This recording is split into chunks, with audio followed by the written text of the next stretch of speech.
오늘 하나님께서 우리에게 주시는 말씀은 에베소서 4장 25절에서 32절까지 말씀입니다. 제가 봉독해 드리도록 하겠습니다. 그런즉 거짓을 버리고 각각 그 이웃과 더불어 참된 것을 말하라. 이는 우리가 서로 지체가 됨이라. 분을 내어도 죄를 짓지 말며 해가 지도록 분을 품지 말고 마귀에게 틈을 주지 말라. 도둑질하는 자는 다시 도둑질하지 말고 돌이켜 가난한 자에게 구제할 수 있도록 자기 손으로 수고하여 선한 일을 하라. 무릇 더러운 말은 너희 입 밖에도 내지 말고 오직 덕을 세우는데 소용되는 대로 선한 말을 하여 듣는 자들에게 은혜를 끼치게 하라. 하나님의 성령을 근심하게 하지 말라. 그 안에서 너희가 구원의 날까지 인치심을 받았느니라. 너희는 모든 악독과 노함과 분냄과 떠드는 것과 비방하는 것을 모든 악의와 함께 버리고 서로 친절하게 하며 불쌍히 여기며 서로 용서하기를 하나님이 그리스도 안에서 너희를 용서하심과 같이 하라. 아멘. 오늘 말씀은 우리 그 25절 지난 시간에 전하다가 조금 남은 부분들이 있는데요. 또 계속 이어서 전하도록 하겠습니다. 그래서 우리가 이 하나님께서 우리 생명 가진 자들에게 은혜를 베푼 자들에게 이제 그 구원받고 은혜 받은 자로서 합당한 삶, 그 삶으로 우리를 부르고 계신다. 그 실천적인 덕목에 매우 이제 구체적인 내용들을 나열하고 있는데 그 중에 첫 번째 그 덕목이 바로 무엇이었죠? 거짓을 버리라. 여러분, 거짓은 누구에게 오는 겁니까? 거짓은 누구에게서 오는 겁니까? 거짓은 성경에 뭐라면 거짓의 아비가 누구라고 그랬어요? 마귀라고 했죠. 그래서 거짓이 마귀적인 거예요. 거짓이. 근데 우리는 너무 단순하게 어렸을 때 양치는 소녀 그런 거 그거는 이제 세상적인 수준에서 생각하는 거고요. 그걸 포함하여 진정 거짓이 무엇이냐는 하나님 없는 사상이에요. 저는 그런 의미에서 계몽주의 사상은 거짓 사상이라고 봐요. 하나님 없이 인간의 이성과 인간의 의지에 따라서 세상이 유토피아로 바뀔 것이야. 그래서 인본주의 세상이 도래했다. 그런 걸 뭐라고 하냐? 그게 거짓이란 말이죠. 기독교인은 그걸 받을 수가 없다고요. 세상은 그렇게 다 변해버렸지만 우리는 인본주의, 계몽주의, 합리주의, 자연주의 이런 것은 받을 수가 없어요. 그럼 그게 왜 잘못됐느냐? 세상에는 그것만 잘못된 게 아니라 많은 게 많죠. 그런데 왜 그것이 잘못됐는가? 그게 더 중요한 거예요. 우리가 계몽주의 몰라도 됩니다. 포스트 모더니즘 공부 안 하셔도 돼요. 그 공부하면 다 이해될 것 같아도 그거 더 복잡해집니다. 더 핵심을 잘 정리한 그런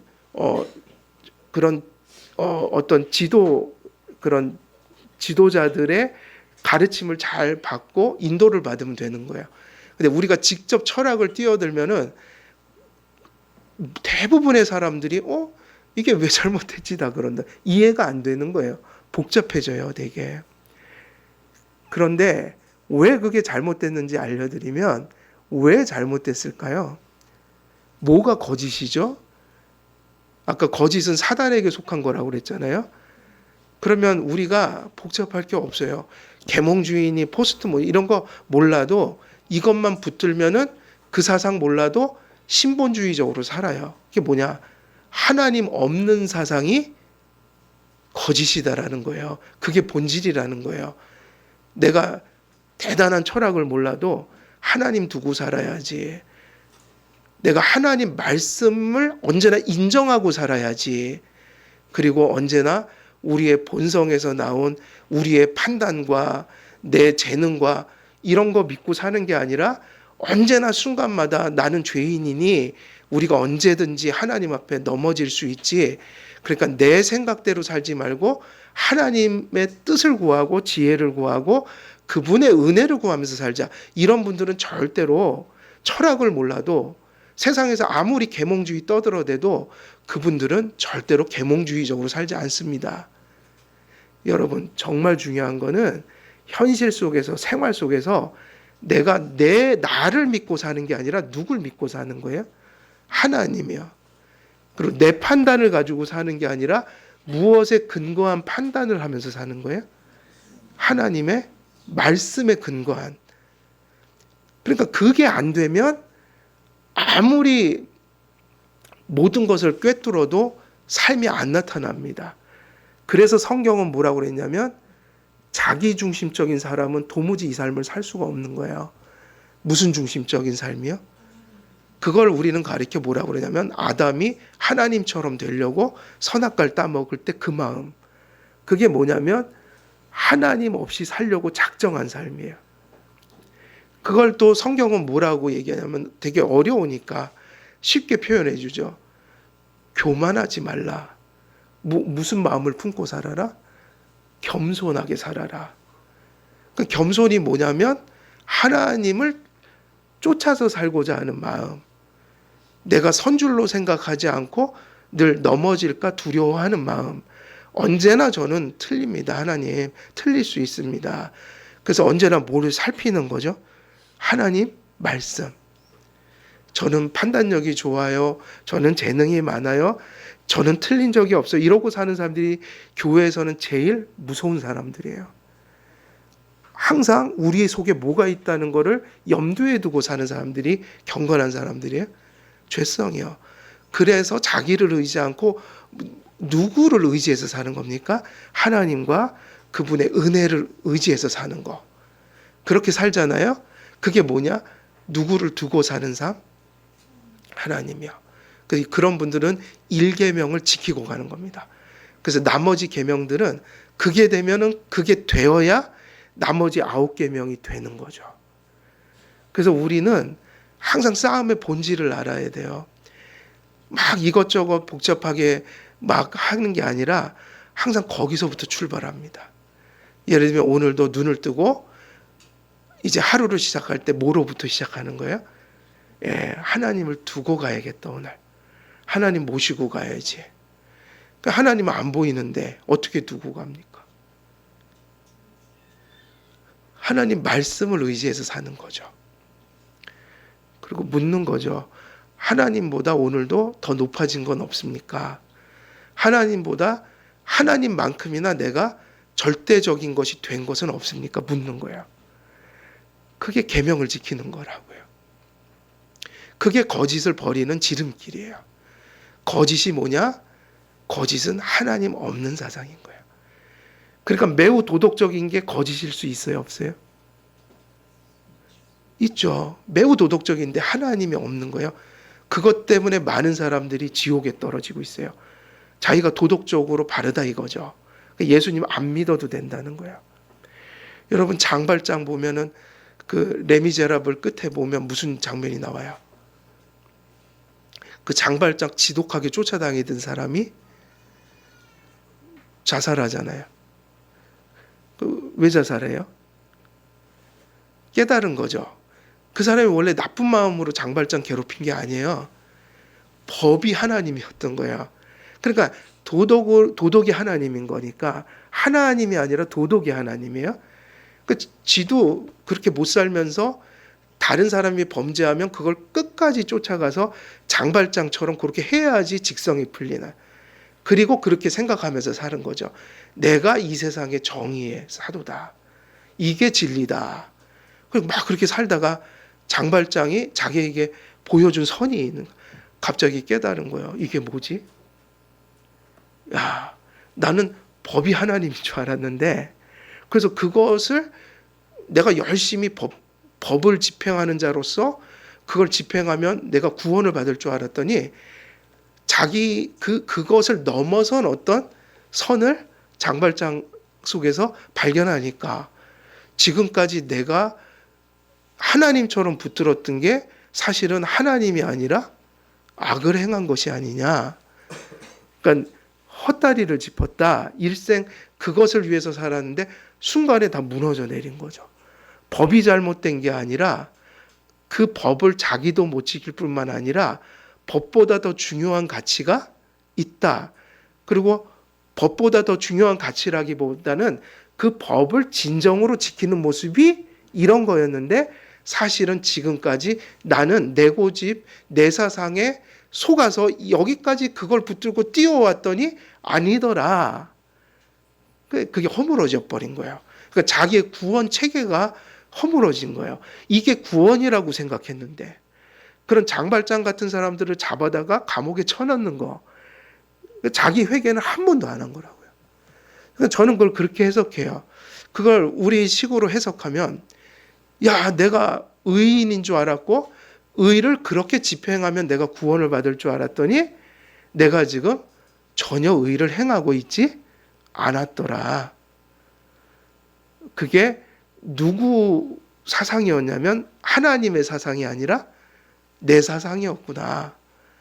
그러면서 일생 동안 살았던 그 구심점이 사라지니까 살 이제 가치가 없어지는 거죠. 그게 많은 것이 될 수 있잖아요. 그 장발장 쫓아다니던 사람은 법 집행 같은 것들, 율법주의 뭐 이런 거. 또 어떤 사람들은 사실은 뭐 우리가 돈은 필요해도 돈이 하나님보다 더 가치가 있어서는 안 되잖아요. 그건 사용하기 위해서 버는 거지 그게 목적 자체가 돼서는 안 돼요. 근데 그게 하나님보다 더 높아질 수 있다고요. 그 또 뭐 같은 게 또 있어요. 명예, 그리고 또 자식, 다 이게 우상될 수 있어요. 그러니까 우리에게 다 좋은 것은 맞는데 그게 하나님을 안 두면 되게 악한 게 돼요. 그래서 그걸 정말 사랑을 바르게 하려면 예를 들면 돈도 우리가 바르게 사용하면 좋은 거잖아요. 그러니까는 물질 생활할 때 누구를 두자는 거예요. 물질을 모으거나 그거를 누리는 게 잘못된 게 아니라 거기다 누굴 두면 돼요. 예, 그게 하나님 안 되도록. 그거 되게 중요하다. 근데 어느 순간에는 그런 거 없어질 수 있어요. 경계가 하나님처럼 돼버려요. 그건 똑같아요. 자식도 똑같아요. 자식보다 좋은 게 어디 있어요. 하지만 자식도 잘못하면 우상이 될 수 있어요. 그러니까 자식과 내 사이에 누구를 둬야 돼요?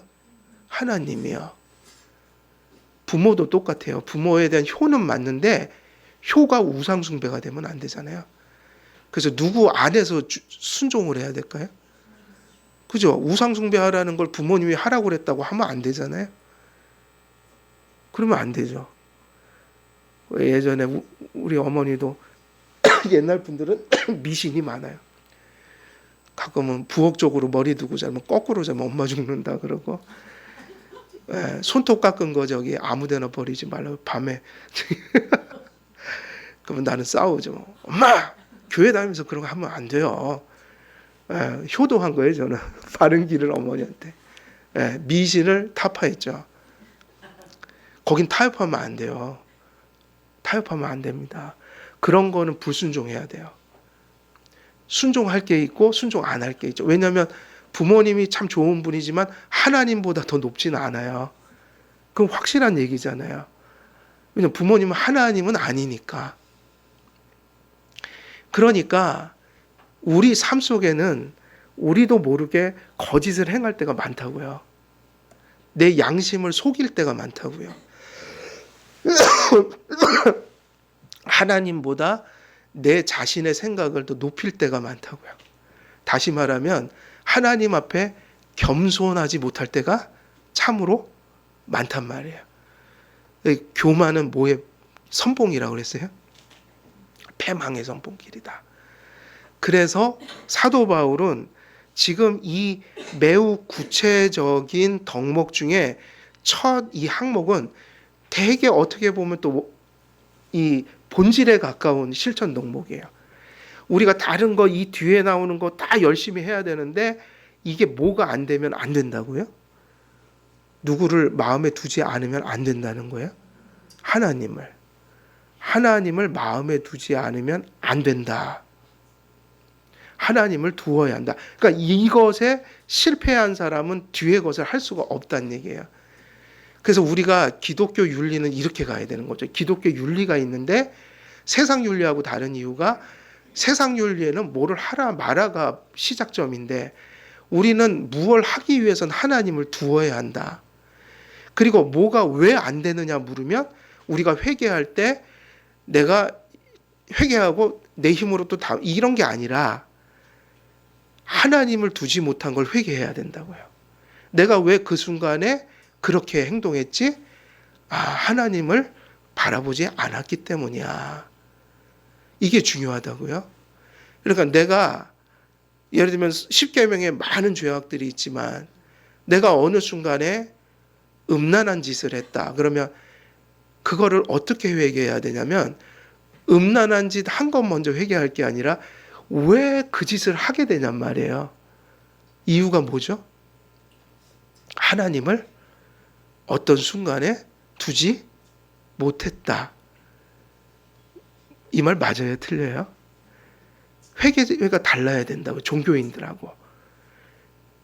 그래서 다윗이 밧세바를 범하고 그 충성스러웠던 우리아의 밧세바의 남편이잖아요. 그를 죽였잖아요. 사실은 살인했잖아요. 간접살인. 그렇게 했던 이유가 뭐냐면 그때 다윗의 상태가 누구를 바라보지 않고 살았던 거예요? 하나님이요. 그래서 언제나 우리는요, 십계명 회개할 때 예수 그리스도 안에서 제가 하나님 바라보지 못한 거를 용서하옵소서. 그리고 하나님을 바라보지 않아서 제가 이 잘못을 했습니다라고 구체적인 회개를 또 해야 된다고요. 근데 사실 이 거짓의 역사는 우리 삶 속에 너무 많죠. 뭐 아주 원색적인 거짓말도 사실 많이 하고 살잖아요, 우리가. 거짓말 하셔야 안 하세요? 물론 하얀 거짓말도 있다고 하긴 하는데 그것도 약간 죄송한 마음으로 해야 돼요. 사실 회개하긴 해야 되는데 어쩌다 보면 하얀 거짓말을 안 할 수가 없는 상황이 있긴 한데 칼빈은 그것도 회개하라고 그러더라고요. 어찌됐든. 근데 나쁜 거짓말이 얼마나 나빠요. 많죠, 뭐 거짓말. 거짓말 많이 하죠, 우리가. 근데 그것만 거짓말이 아니라 하나님을 두지 못해서 그 다음에 이제 나오는 게 많죠. 내가 하나님의 말씀 성경을 가슴속에 꼭 붙들지 않으므로 하나님 말씀에 그릇된 거를 시시때때로 하는 거. 그게 뭐냐면 뭐죠? 뭐를 버리라는 말이에요. 거짓을 버리라. 그래서 이 거짓을 버리라라는 얘기는 뒤집으면 무슨 얘기가 되죠? 그래서 뒤에 또 꼼꼼하게 사도 바울이 성령의 영감을 받아 이렇게 써놨어요.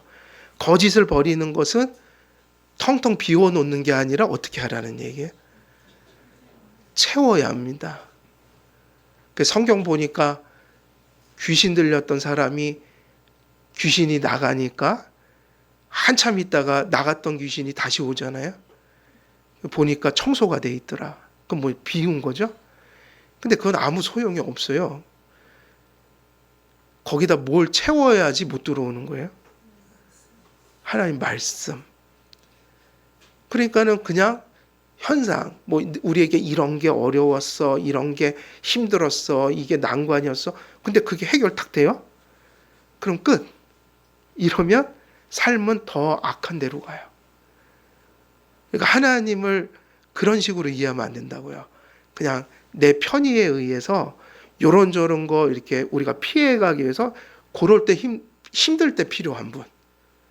그냥 내가 막 힘들면 붙들고 막 하나님 물고 늘어졌다가 딱 해결되면 이제는 별 의미가 없는 분. 근데 이것이 또 우리 마음이라고요, 사실은.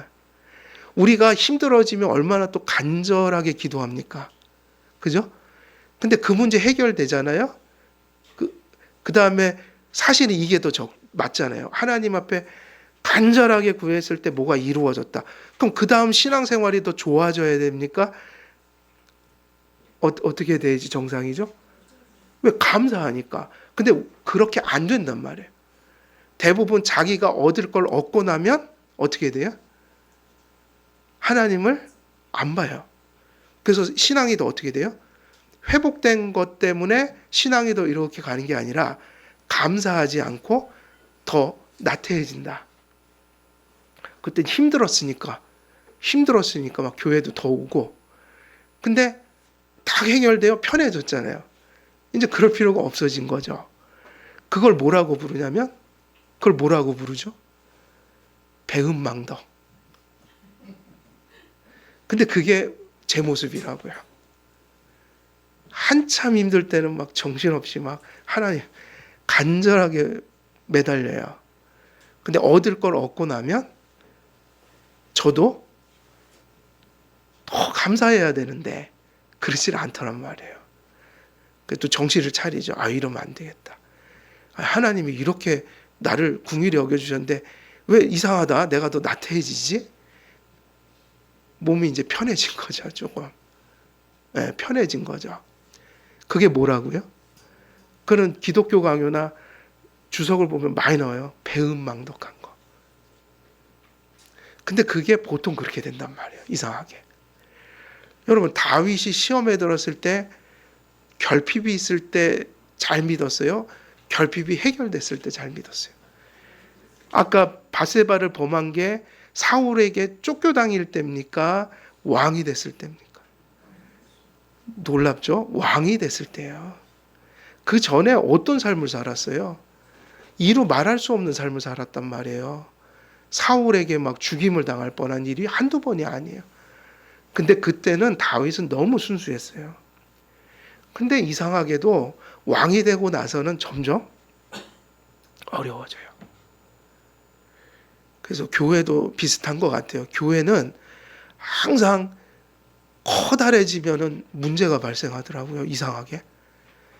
우리가 그런 생각하잖아요. 모두가 교회가 100명, 200명, 300명 되면 그러면은 하나님 앞에 맨날 기도했던 게 개척교회 때 뭐 가족들 몇 명 앉혀놓고 설교하고 이럴 때 그때 맨날 아버지여 사람을 보내주소서. 300명 되면 주님의 사명을 다하겠나이다.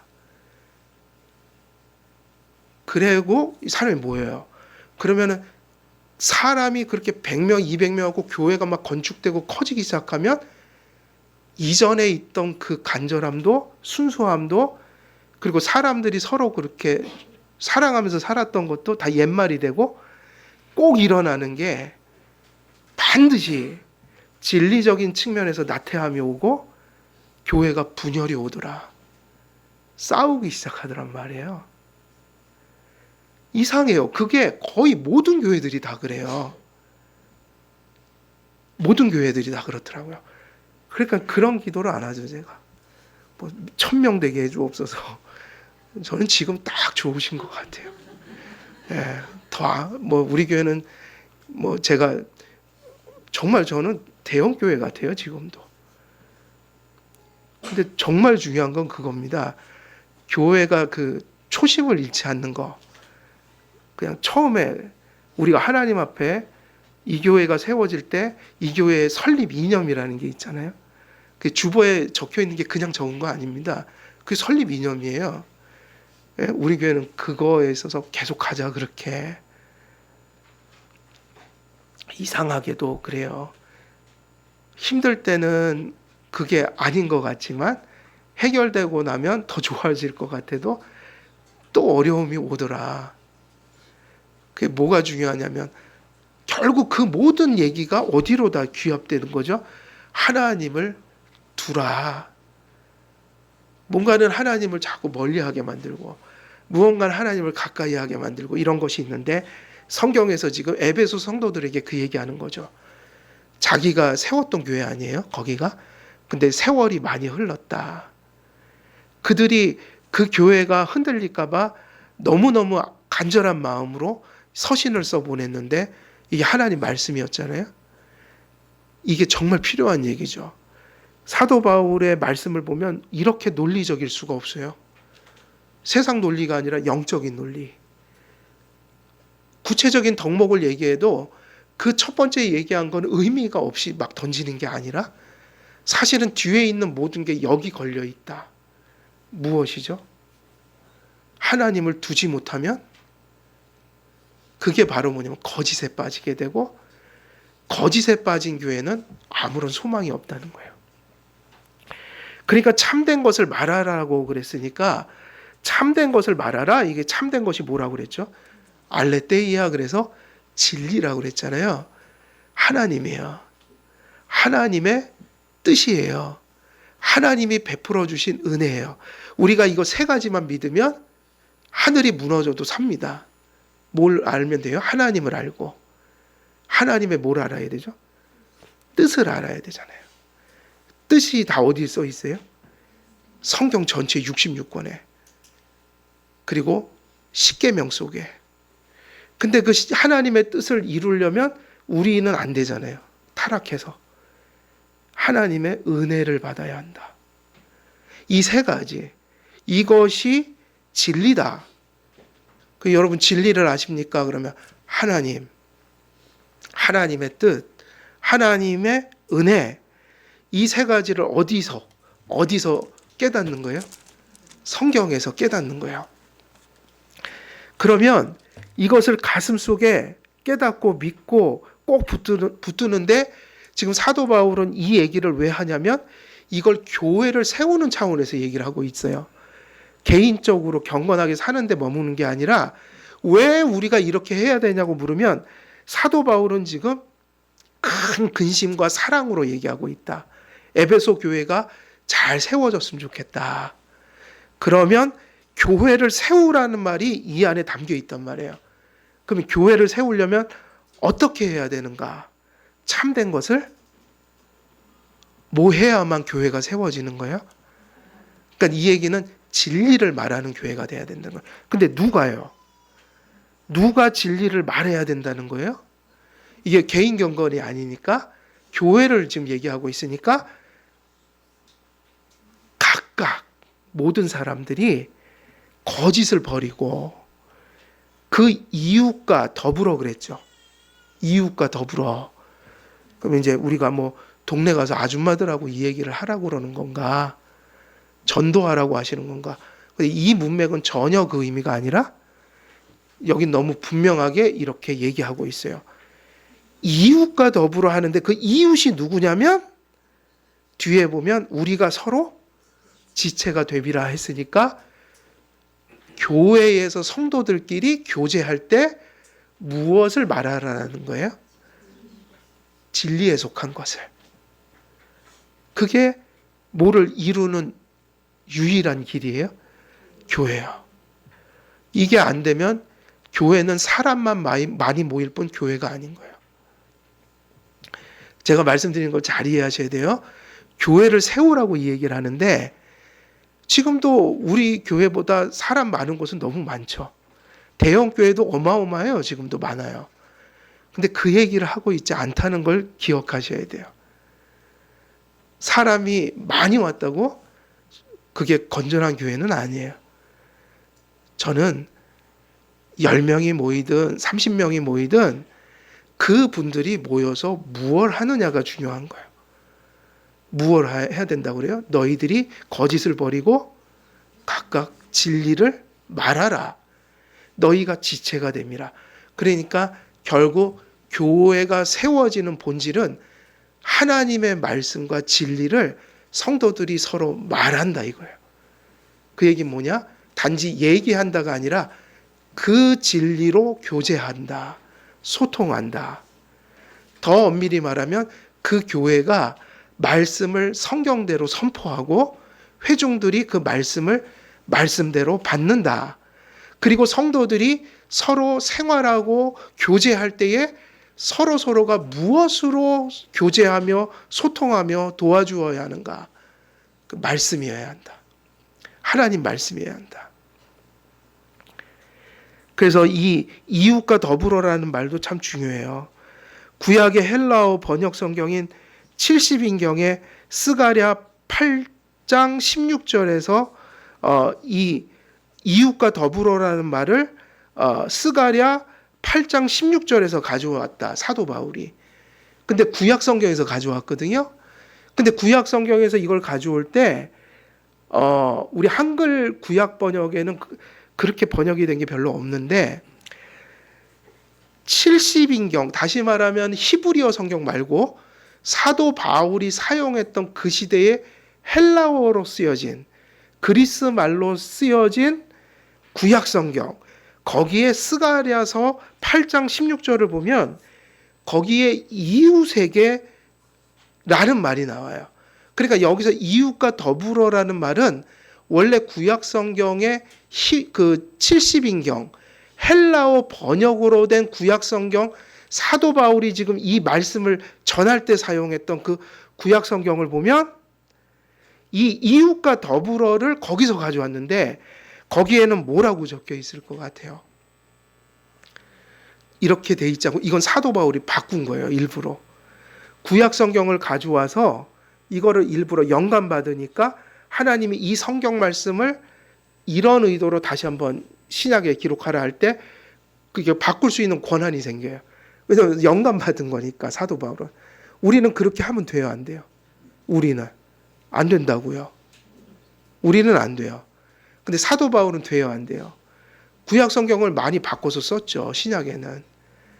왜냐하면 영감 받고 구약의 것을 성취하는 방식으로 하나님이 신약적인 방식으로 조금씩 바꿔서 쓸 수 있게 허락하신 거예요. 누구만. 그 바꿨다는 것 자체가 영감을 받았기 때문에 오류가 아니라고요. 그런데 구약 성경에는 뭐라고 되어 있냐면 이웃과 더불어라고 되어 있지 않고 구약 본문을 가지고 전하실 때 하나님이 그 말씀 주실 때 그 본문은 이웃에게 이렇게 되어 있다고요. 에게. 그럼 뭐를 강조하는 거죠, 이건? 참된 것을 이웃에게 말하라 이러면 뭐가 중요해지냐면 이웃에게라고 하니까 참된 것을 누구에게 전하느냐라는 대상이 중요하게 돼요. 대상. 그러면은 참된 것을 이웃에게 말하라 그러면 누구에게가 중요해지는 거예요? 이웃에게. 그러니까 하나님이 이웃에게 전해 그러면 저 사람들에게 전해야 돼. 저 사람들에게 요게 강조돼 가는 거고. 근데 사도 바울은 이걸 가져올 때 하나님께서 이 말씀을 가져다가 신약을 쓸 때 교회론을 강조해라 이런 영감이 왔으니까 일부러 에게라는 말, 그 말씀을 듣는 대상들을 강조하는 말을 가져올 때는 더불어라는 전치사로 바꿔버렸다고요. 이게 되게 큰 차이죠. 다시 말하면 구약에는 프로스라는 단어예요. 누구에게? 우리 편지 쓸 때 무슨 뭐를 써요? 투. 누구에게? 근데 신약에서 바울이 구약에서 이걸 가져올 때는 메타라는 말로 바꿔버렸어요. 이거를. 투를 with. 누구와 더불어 함께. together. 그래갖고 이웃과 더불어 이건 매우 의도적인 수정이라고요. 누구의 영감을 받아서요? 성령의 영감을 받아서. 그러면 이웃에게 하고 이웃과 더불어는 엄청난 차이예요. 여기서 참된 것을 이웃과 더불어 말하라 이렇게 했으니까 더불어라는 말은 뭐를 강조하는 얘기인가 되는 거예요. 함께 해라. 이게 중요해지는 거예요. 대상, 누구에게가 아니라 이웃들과 어떻게? 함께 나눠라. 그래서 이게 개인 경건 얘기하는 게 아니라 무엇을 이루는 걸 얘기하고 있는 거예요? 교회를요. 그래서 바울은 이 어구를 70인경에서 가져오면서 교회론적인 강조를 위해 이웃과 더불어라는 표현으로 바꾸어 사용한 것입니다. 더불어 성도들 간의 관계와 교제와 연합을 강조하는 말이다. 메타. 성도들은 참된 것을 말해야 하는데 교회의 지체들로서 교회를 이루는 구성원들로서 참된 것을 말해야 한다는 거예요. 우리가 교회 교제는 그냥 인간적인 교제가 아니라 항상 기억해야 될 게 교회를 이루기 위해서 모인 사람들이에요. 그러니까 우리는 항상 교회라는 걸 잊으면 안 돼요. 그러니까 동네 아줌마들하고 우리가 교제하는 거하고 교회에서 교제하는 거는 이건 완전히 본질이 다른 거예요. 근데 그 본질이 또 자꾸 뭐냐고 물으면 헷갈리니까 간단하다고요. 하나님의 말씀을 중심으로 교제하는 거라고요. 우리가 서로 사랑하는 거 무엇 때문에 사랑하라고 그랬어요? 이유가 있는 거잖아요. 사랑하는 게. 우리가 한길교회에서 서로에게 관심 갖고 사랑하고 도와주고 기도해주고 함께 모여서 예배할 수 있는 이유가 동기가 뭐냐면 한 가지밖에 없다고요. 그 이유가 그거여야 된다는 거예요. 다른 게 아니라 우리가 같은 말씀을 받았고 한 하나님을 모셨기 때문이에요. 우리의 신앙 고백이 둘이 아니라 하나이기 때문이에요. 그 이유가 발동이 돼서 섬겨야지, 교제해야지, 기도해야지, 우리가 함께 예배드리는 게 너무 좋아. 이 모든 이유가 어디에 있어야 되는 거예요? 하나님 말씀 안에서 동일한 신앙을 고백한다는 거. 그래서 우리의 교제의 대상은 누구죠? 나를 기준으로 해서 내 교제의 대상은 누굽니까? 모든 성도들이에요. 모든 성도들. 교회는 이것으로만 이루어질 수 있어요. 교회의 지체들로서 교회를 이루는 구성원들로서 참된 것을 말해야 합니다. 성도들은 성도의 일치와 연합과 경건한 교제를 통해 하나의 교회를 세우기 위해 참된 것을 말해야 합니다. 그래서 교회는 교제, 예배, 사역 이런 것을 장로교회는 특히 뭐를 자꾸 강조해요? 말씀, 신앙 고백 다음에 뭐가 있었어요? 질서. 질서를 전에 기독교 강요할 때 왜 질서의 법을 만들었다고 그랬어요? 뭐 이런저런 법들이 있다고 그랬잖아요. 왜 그랬죠? 품위 있고 질서 있게 하라. 그게 왜 그러냐면 사람들이 모인 곳은 질서가 사라지면 일치가 될 수가 없기 때문이에요. 예를 들면 이런 것도 다 질서예요. 저희가 예배를 몇 시에 드립니까? 11시요. 그죠? 11시, 1시 반에 교리문답학교, 3시에 하고 설날에는 또 오후 예배가 몇 시가 돼요? 교리문답학교 없잖아요. 그러니까 2시. 이런 게 질서예요. 이게 없으면 교회가 어떻게 될까요? 금방 이게 공고가 안 되고 그게 질서로서 공표가 안 되면 어떤 분은 2시에 오고 어떤 분은 4시에 오고 막 혼돈이 벌어지겠죠? 사회하고 똑같은 거예요. 질서가 하나를 위해서 존재하는 거예요. 하나를 위해서. 한 교회를 이루는 성도와 성도 간의 연합과 교제는 진리를 기초로 하고 그 진리 안에서 서로 신뢰하며 사랑하는 것으로만 견고해질 수가 있습니다. 그러니까 오늘 읽은 이 본문 속에 이 구체적인 실천 동목은 무슨 소리가 메아리 치고 있는 거예요? 이건 하나님의 소원인 거예요. 아니, 소원이라는 말을 하나님 쓰면 안 되지. 소원은 결핍을 가진 자들이 쓰는 거니까 하나님의 뜻이다. 하나님이 교회를 향해서 바라는 게 뭐죠? 하나 된 교회라고요. 하나예요, 하나. 원리스. 하나 된 교회.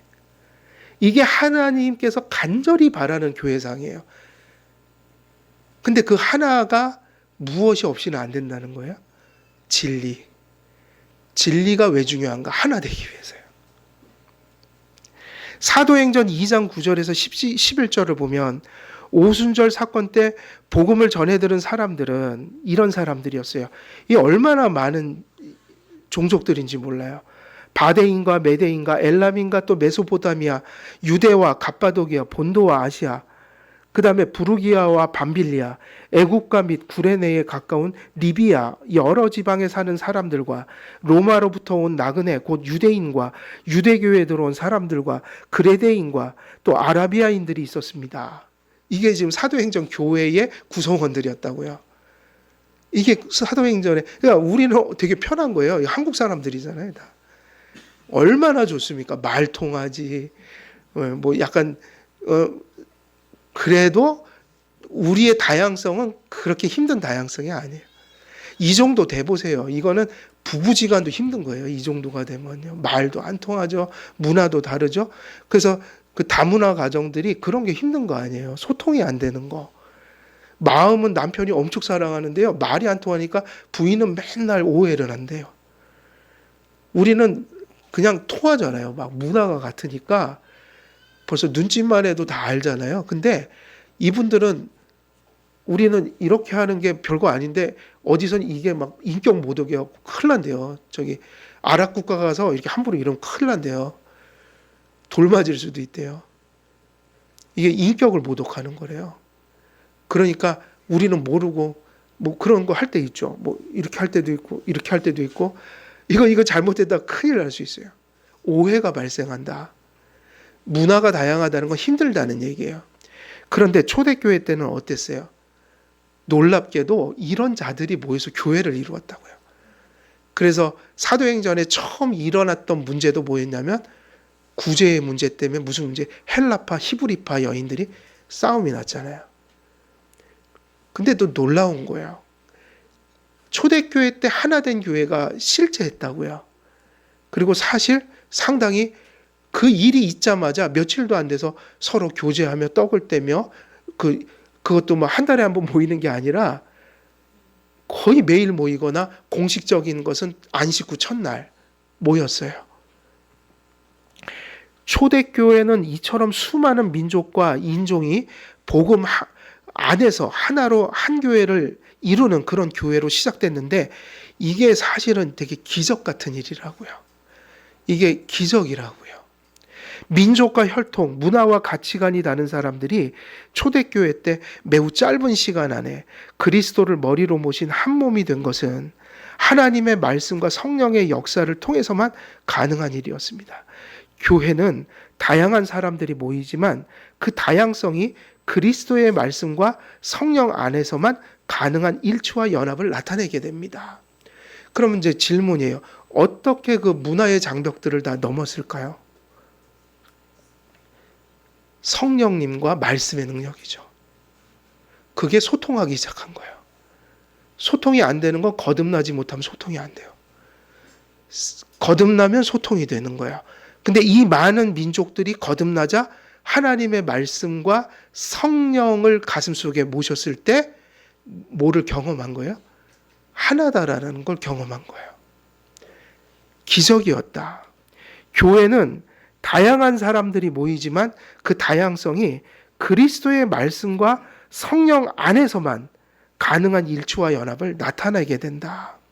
어떻게 이런 다양성 안에서 일치를 이룰 수 있었던 것일까? 그것은 그들이 참된 것을 성도와 성도가 더불어 말했기 때문이에요.